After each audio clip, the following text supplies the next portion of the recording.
Hey everyone, happy belated Thanksgiving and welcome to another round of My Patriot Report Live. I'm Ratwan Hill and I'm with the great Mr. Walter Cotton III. Mr. Cotton, how's it going, man? How was the Thanksgiving? Good. It's going well, man. I'm full. I need to get over to the gym. I need to work some of this off. Yes, sir. Hopefully you didn't get the itis. I got the itis. Hopefully I didn't. If you got somebody in the family that can burn, you bet gets the itis. And I got the itis not once, but twice. Yes, sir. Yes, sir. Glad you got a full belly.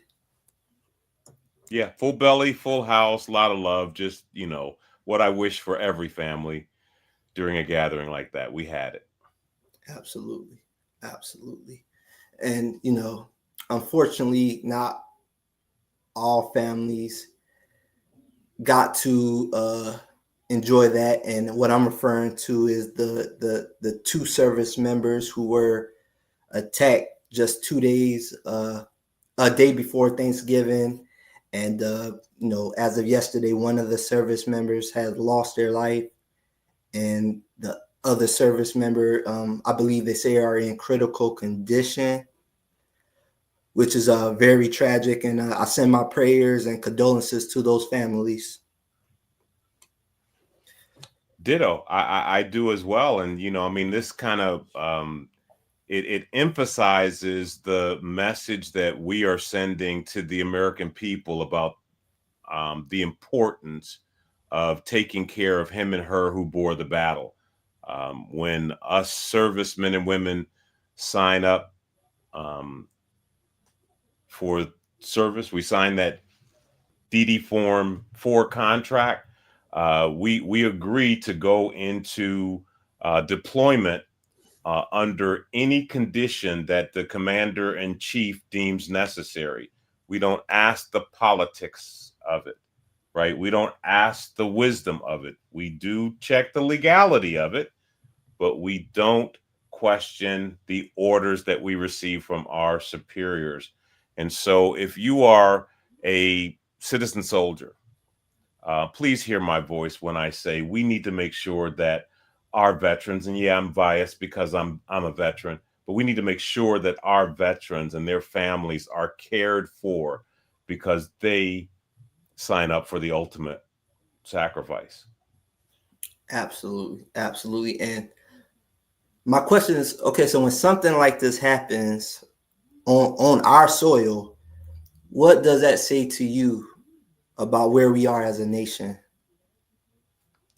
Well, it says some really interesting things to me. It says we're growing as a nation, right? We're still in pursuit of the more perfect union, and the growth that we saw under the Obama, the Clinton, the Reagan administration is an example of that evolution towards that more perfect union.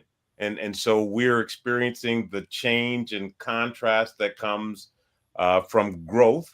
Are we where we want to be as a nation? The answer to that question is no. But we are far from where we were. And by everyone's estimate, we are still the envy of the world. America, our system, is the envy of the globe, and it's worth every effort necessary to defend and protect. Indeed. From your perspective, this kind of violence that's happening right in the nation's capital, could you tell us about the broader stability of the country? Well, you see the stability of the country, right?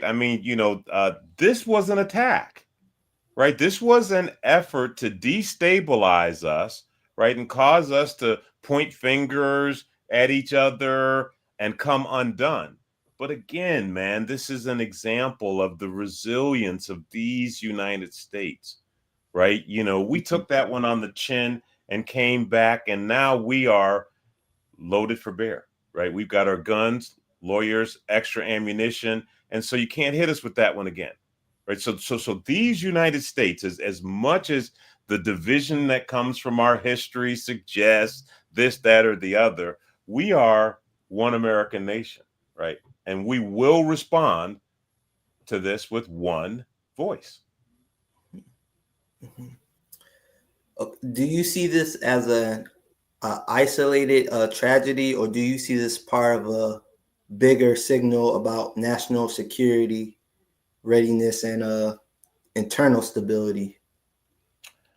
I believe that this is going to be an ongoing event in a set of series of events as people jockey for power, as the elite continue to try to manage the underclass, right? So we're going to see these kinds of shenanigans that are designed to get us out in the street, protesting and getting the stupid human awards, right? But what I'm pointing to is just look at the evidence of what's happening, right? America as a nation has matured, right? We've grown up, right? We understand that you all have a limited authority that operates under the benevolence of our vote. And those that are in power right now, more than ever, recognize how fragile their position is. Those that aren't serving the people are jumping ships like rats, right, off of the sinking Titanic, right? Yeah, So at the end of the day, we the people need to recognize that um, we have something worth saving, right? This nation is demonstrating its resilience, its maturity, and now our responsibility is to take control, right? Stop remaining under the hypnosis of the idea that the powers that be are in control and arrest the control, right? We've always had the power. You're Dorothy, you're Dorothy, you're Dorothy, right? Just click your heels and say, Annie M, I want to come home. And we change this thing. And one of the places that we have drawn the line in the sand is around our veteran community.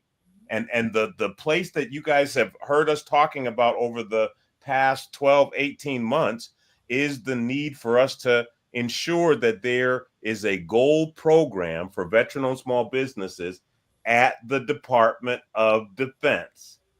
And this tragedy that we're experiencing in the street is empirical evidence of the importance of that, right? So our Congressman, well, I can't talk about Congress because the House has done their thing. The House has given us the language that we need in the National Defense Authorization Act. The Senate needs to follow that suit. It would be a error. No, it would be a mistake. I'm going to use that final language for Congress not to approve the gold program for veteran owned small businesses at the Department of Defense. And I'm not one for making threats, but I can promise you that there will be a midterm event if that action isn't fulfilled. And there will be that event. And I'm saying this and I'm continuing this. That's right. I'm continuing this discussion because you all promised us, you all promised the veteran community in FY25 as a part of that NDAA. If we looked the other way and we were patient, that during FY26, that language was going to be approved. Well, with my brothers falling in the streets of the nation capital, this is a time for you to keep your promise to my people. indeed, indeed. From your experience, what happens inside of federal agencies when the country's leadership sends mixed signals or undermine accountability through things like politically motivated pardons?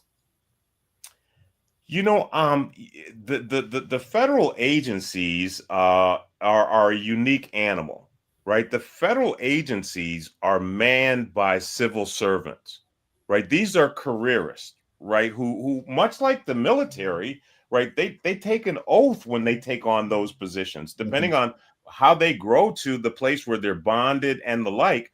And so I don't want to be too aggressive with this languaging, but if it could be a more citizen than citizen, it would be a civil servant, right? Because he or her is taking a talent that they could earn 2 times, maybe 3 times what they're earning in their public service capacity in the private market, and they're bringing it to the public market. And those that retire there, my hat is off to them. So what happens within the agency when there are these kind of shenanigans? The civil servants, the people that I like to refer to as the weebies, they look at it and they get together in their quiet caucuses and they figure out how they're going to manage the weather. They're going to manage the conditions until this storm blows over, because the careerists, they know that this too will change, right? They know these political storms come and they go. There's a ebb and the flow of the pendulum, right? The right gets moved in, right? And then the country gets out of favor with them, and then the left gets moved in. But in all of that movement, America needs to keep advancing. That's what the civil servants understand. In all of the shenanigans that, the political leaders make, our civil servants know that the mission needs to be accomplished. The check needs to show up in the elderly person's mailbox so that they can buy the food, right? The road needs to be paved so that transport could happen. So the point that I'm trying to make is that the civil servant is not overly impacted by what they see at the government level, because they know what levers need to be maintained in order for there to be a peaceful transition of power when the pendulum swings back. Mm-hmm. Mm-hmm. You made great points, and that leads me to my next topic, something that you've been sounding an alarm on, the decentralization piece. Because I know a lot of small businesses and SDVOSBs are trying to break into this space. So my question to you is, why are we seeing this aggressive centralization of contracts? For the same reason that Jesse James robbed banks, because there's money in it. I mean, that's the bottom line, right? That's the only thing that, in my youthful opinion, that justifies taking this aggressive action that has the potential to produce this catastrophic outcome, and say, I'll bet on it. Right? There's money. Somebody sees a pathway to a huge amount of money, and that's the only reason to justify an action that has this downside with the minute upside. I mean, the efficiencies that we're going to gain from a cost and price management and mission support perspective are negligible. So it's my humble opinion that we, the people, need to wake up and say no where no needs to be said. We've seen this before. So the powers that be that are suggesting that we need to go ahead and utilize the Justice Department to prosecute the Attorney General of the United States of America, if they don't do it in a fashion that is compliant with the Constitution of these United States of America, are doing something that is suspect and needs to be called into a question, right? I'm going to put the big talking stick down right there, because I could get myself in trouble. Sir. Yes, sir. Yeah, we wouldn't want that. Definitely not. Who gets hurt the most when centralization take hold? Is it the 1102 population, the small business? Other than small business, who is the most impacted by this? The American people, right? The American people are the ones that are most impacted by it, because at the end of the day, the centralization takes the federal budget and it moves it into the hands of the war profiteers. Right. And they're Mephisto, you get this, you get that, don't to worry about the price. Whatever the crazy approach is occurs as a result of that. So that's the answer to your question. The war profiteers, the American people suffer. We pay more. Our goods and services are less in our control and they're more in the control of industry, so that if we decide from a policy perspective that we need to react and move on a dime, we have less ability to do that, because now we need to wait for big business to chime in and say, yeah, that was approved by the board. Well, when you are mobilizing against a threat to your national security, you don't have the luxury to be waiting for the board, right? So at the end of the day, this centralization, this consolidation thing, it hurts the American people, and the American people, and somebody needs to get out there and join me in this effort to sound the alarm, right? The American people, if they knew what was happening, if they really knew what was happening, right? They're putting fancy terms around it, category management, right? Right? The centralization. No, what you're doing is you're consolidating and you're bundling contracting requirements. And the contracting community, 1102 community, got caught by surprise. They didn't see this coming. And so they got hit with a gut punch, right? And before they could realize what was happening, it was divide and conquer. Their friends had been laid off in the support organizations like the Office of Small and Disadvantaged Business Utilization. Their support. This is an internal battle that we have for the fiscal health, the fiscal condition, strength of these United States. So it's the American people that suffer the most from this centralization effort. And I'll put the big talking stick down there again, because I could go. No, I actually want to touch on a point that you brought up about it being a threat to our national security, and you've been saying this for a while. Could you go into detail why this is such a threat to our national security? Yeah, because at the point of mobilization, right, when the event happens, Venezuela, I mean, you named the conflict or the event, right? America needs to support the war fighting machine. Well, we're in a situation where we're trying to, parse out the missiles that we're going to give to Ukraine, right? Because we've allowed our, stockpile, right? Our industrial stockpile to diminish, right? We have utilized economic policies that have taken our ability to have rack and pinion steering on our manufacturing destiny, and we've shifted overseas, right? Through policies like NAFTA, right? The North American Free Trade Agreement and the like. And so we don't have the infrastructure now to even react to the fact that we don't have the munitions necessary to support the war fighting machine. Mm-hmm. Let me say that succinctly. Let me say that in a way that the American people understand it. We don't have the manufacturing facilities necessary to build the bombs necessary to defend ourselves.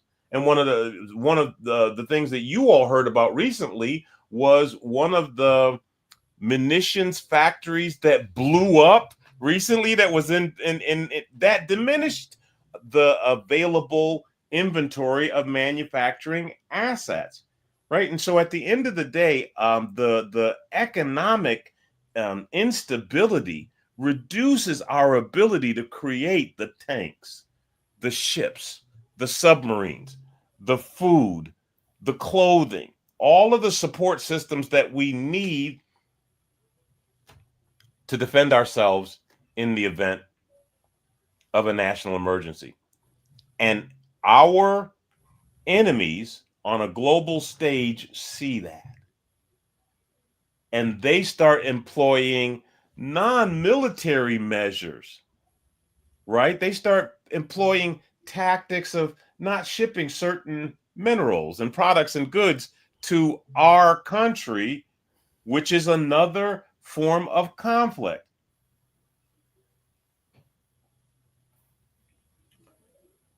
Okay, so if centralization is the weakness, um, is the strength within the SDVOSB community. So what I'm asking is, why you've been sounding alarm about SDVOSB being in the unique position, like it's our season to build the resilience in the federal industrial base. Why are we in that unique position in this season? We're in that unique position because constitutionally, the acquisition system has decided to live up to the spirit of our forefathers, right? Mm-hmm. Race-based contracting to correct the ills of our nation is not the solution, right? And so all of these race and gender-based programs that were designed to correct the ills of the past are being called into question. And as those get pulled down, right, the programs that were put in place to honor, reward him and her who gave the ultimate sacrifice or signed up for the ultimate sacrifice are the only ones that remain, right? Our preference based service disabled veteran and hopefully soon veteran owned contracting programs. So right now, our disabled veterans are the remaining least risk award source in the federal contracting arena. And while these other categories, small disadvantaged businesses, are falling by the wayside, while 8A is coming under scrutiny because of the audit and question about some fraud, waste, and abuse that may be going on in that program, service able veteran is just floating in a safe harbor that enjoys many of the things that the agencies are looking for in these other programs, right? Our service disabled veterans are women-owned businesses. They are minority-owned businesses. They're in historically underutilized business districts. So during this particular season, where America needs to revitalize its manufacturing assets, right? It needs to shore up its supply chain. Our service disabled veterans own the highest and least risk preference in the system. And the only thing that's missing is whether or not the disabled veterans have the know-how. Do they have the capability and capacity to fulfill the mission? And we've actually already answered that question as well, right? We answered that question in the run-up to the attainment of the 3% contracting goal, right? We went from 0 to over $350 billion of wealth transferred to disabled veterans, them supporting the mission. So we've proven that there's an immediate pathway for us to get there. Now we want to open the door to our fraternity members, the veteran-owned small businesses, and we want to make sure that our disabled veterans and our veterans are hyper-focused on the mission of making America safe again. Absolutely. So my next question before I wanted to get into that about, the solution that we bring into the table that for the veteran SDVOSB community. What makes us different from the average small business? Is it the fact that we make up everybody, or is it the our core values, or is it a mixture of everything that makes us differentiators in this space? It's the core value. It's number two. Number two, sir. It's the core values, right? It's the common shared core values that we acquire as a process of becoming a member of the armed forces. So many of us, right, pass through that portal and we come out on the other side with an understanding of belonging to something greater than ourselves, right? Something greater than our block, right? Something greater than our community, greater than our school, right? Being connected to a mission that means something, right? And so uh, what was the question again? Because I want to drill in on this one. I lost my train of thought. What was the question again? Yes, sir. The question was, what make us different from the average small business? And it's that those core values.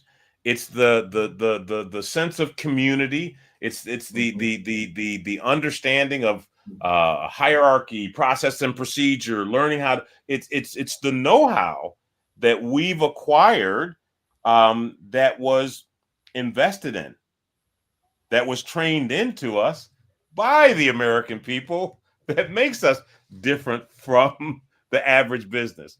And so when the hits the fan, right, the thing that bubbles up in us is our conditioning. You'll elf, you'll elf, you'll elf, rattle, elf, rattle. Every service member that was in the sound of my voice knew exactly what I was talking about and where they were when they first 9 to the front and 6 to the rear. That's the way we do it here, right? There's a core value, there's a camaraderie, there's a sense of fraternity, there's a sense of ownership that comes from this community that differentiates us from the business owner that hasn't served. Absolutely, absolutely. And for the people watching, can you break down why this January cohort is so important right now? You know what? I would like to do that in the next program, because the thing that we need to help build as a foundation for our veteran and our disabled veteran community is the importance of the "you are here" point, right? There is a wealth transfer, right? A $1.3 trillion wealth transfer that's got your name on it. And we need to make that real for you, right? We need to point your attention to it. We need to show you it's there before we point your attention back to this class that Mr. Hill is talking about, that will be opening up in January. But yeah, I think that let's start by making sure that they know what's in it. Make sure that they got some skin in the game before we point them to the class. Because, and I want to close by making sure that you all understand this. Mhm. Um, I've been doing this here for better part of 20 years, right? Mhm. I'm not a cult of personality, although there are many cults of personality that have come into the GovCon arena on my invitation, and I respectfully appreciate. But right now, what I'm doing is I'm delivering a mission to my veteran and my disabled veteran community, because we're needed back in service to make this nation safe again. And so I'm gonna respectfully ask my colleagues that have come in after the game, either get with this mission or get out of my way. Absolutely. Yeah. That was powerful. I did have okay, no, I did. I'm gonna ask this question about the Elite SDVOSB network. You're the president of the New York chapter, and my question is it is the membership open just to the veterans in New York, or is it just the tri-state area, or is it open to everybody? I know people may be wanting to get clarification on that. So is it just to a certain group of a certain demographic? No is the answer to the question. I'm hyper focused on building the economic foundation, the economic footprint out in New York State. And I've made a $50 billion commitment for 2026. But, with the advent of the Internet of Things, right, it's a global village. So, you can be a part of the New York Elite Service Disabled Veteran Network if you're in Wisconsin, Wyoming, right? Nevada, it doesn't matter. So we would love to, of course, stimulate, a local activity, but you don't have to be physically located in New York State. in order to take advantage of the work that I'm doing with the Elite Service Disabled Veteran New York. And I want to make sure that you understand this as the advantage. You understand what the advantage is of you becoming a part of the Elite Service Disabled Veteran New York. I'm deploying within that VSO the most current bleeding edge strategies and technology that the disabled veteran business community can use to acquire wealth. That's why you want to be a part of that particular VSO, that particular chapter. And if you want to know the significance of why my strategies in that area make sense, don't ask somebody, ask AI. Ask AI why you should be a part of the Walter Cotton training strategy on service disabled veterans. And then join us next week when we unpack the program. Mr. Hill, you got it. Get us out of here. Absolutely. Hey guys, y'all have a great weekend. Don't spend too much money on Black Friday, but enjoy yourself. I'm Ratwan Hill, and that is Mr. Walter Cotton III. Until next time, guys, we're out.